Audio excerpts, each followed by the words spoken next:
What's up, everybody? I'm Michael Allen, and this is the Movie Minute. This episode of the Movie Minute, we are talking about Sony's final installment, thank goodness, in the Sony Villian Verse series. And this is Kraven the Hunter, starring Aaron Taylor Johnson and Russell Crowe and Ariana DeBose.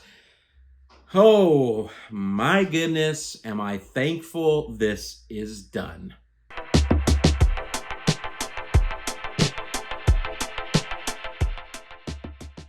We knew what was probably coming, but I still went and took that bullet for you and sat in a movie theater, okay? Other than Venom, and I mean the very first Venom, I think the rest are pretty garbage. All of these films have just been wrought with delays, bad reviews, bad filmmaking, just bad storytelling all around. And I think everyone's like, whoa, what are we going to get with Kraven? I don't think anybody thought this was going to be good. I mean, the film was delayed 2 or 3 times, just like other films. I will say that this film seemed to have a little bit better feet under it than most of the other Villian Verse movies. The comic series of Kraven the Hunter with Spider-Man is super good. It's really intriguing, and it fits really well into the comic book genre. Then transitioning that to a movie again was a tall order. From what I could gather from the film, the gist of this story is that you have Kraven, who is an oppressed son of Russell Crowe, and a complicated relationship with his brother that pushes him then to become a hunter of criminals globally, that he's known as Kraven the Hunter, as this legend that all criminals fear. Okay, that's the gist of the movie in story form from what I could get. This film just didn't know what it was doing. And the film was written by a couple guys that I'm not surprised that the script struggled, and we'll get more into that. But I mean, it was brought to you by the guys that wrote like the Equalizer series, which isn't known for its great writing, and then like Iron Man 2, and a few other just like films that you're like, they got these guys to write this movie. When you start to think about Kraven the Hunter and you think about the Sony's Villian Verse, if you want a film to be good, you find good writers, because the writing is what sets the foundation for the rest of the film. So as a director, you don't have to solve a bunch of story problems later in the process. And as an editor, you don't have to solve a bunch of story problems in the post-editing process. That obviously was completely ignored.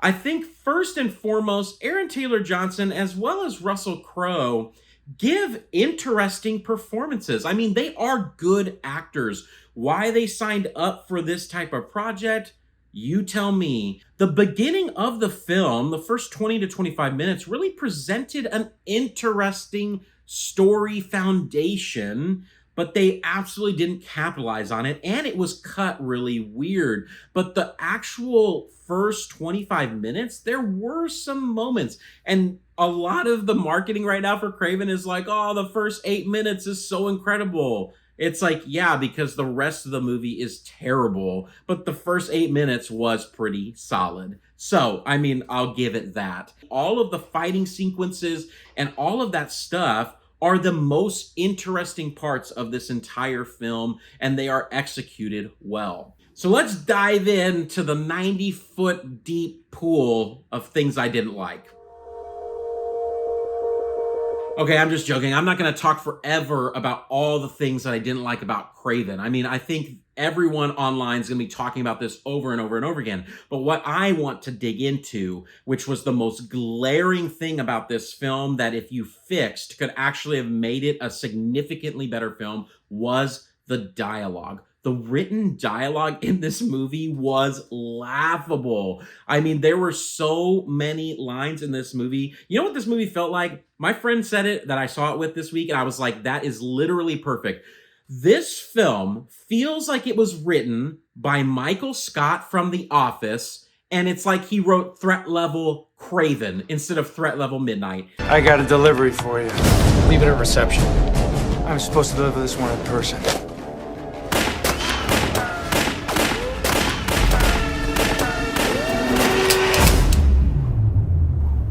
up on aisle 5. It was so bad. There were so many lines that I looked at my friend who I was seeing the movie with and just laughed out loud for how terrible it was.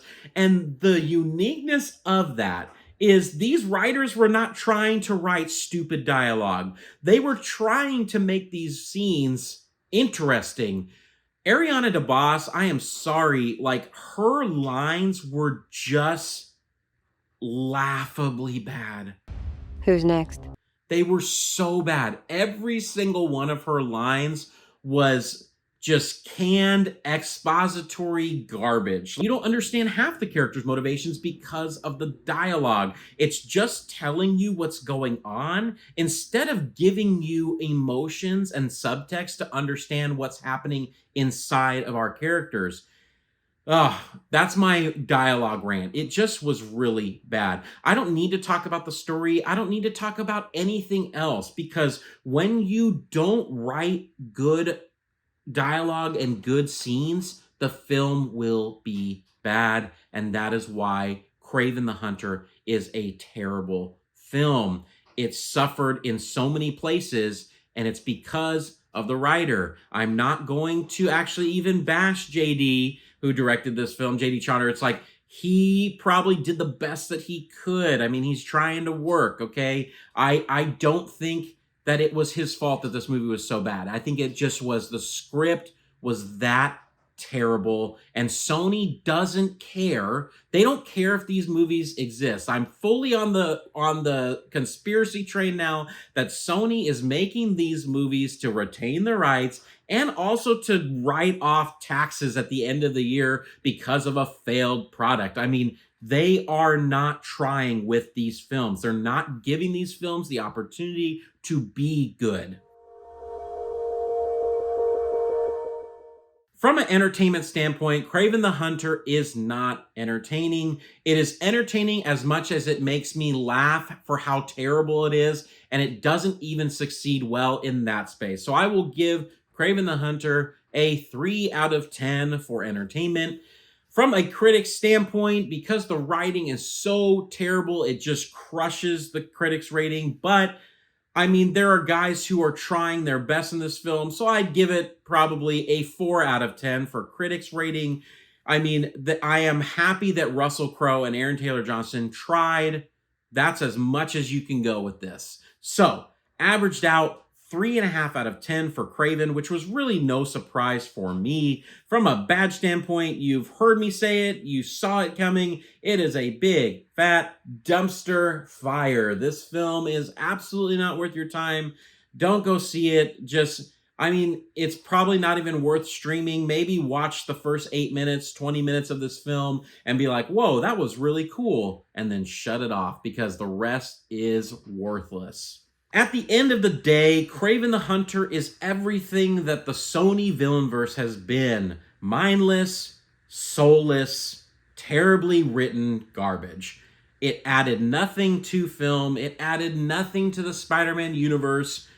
It only created an opportunity for Sony to retain the rights to these franchises. If you're looking for more non-spoiler reviews from a filmmaker perspective, please hit that like button, subscribe. Would love to have you in this community with me. And until next time, everybody, peace out.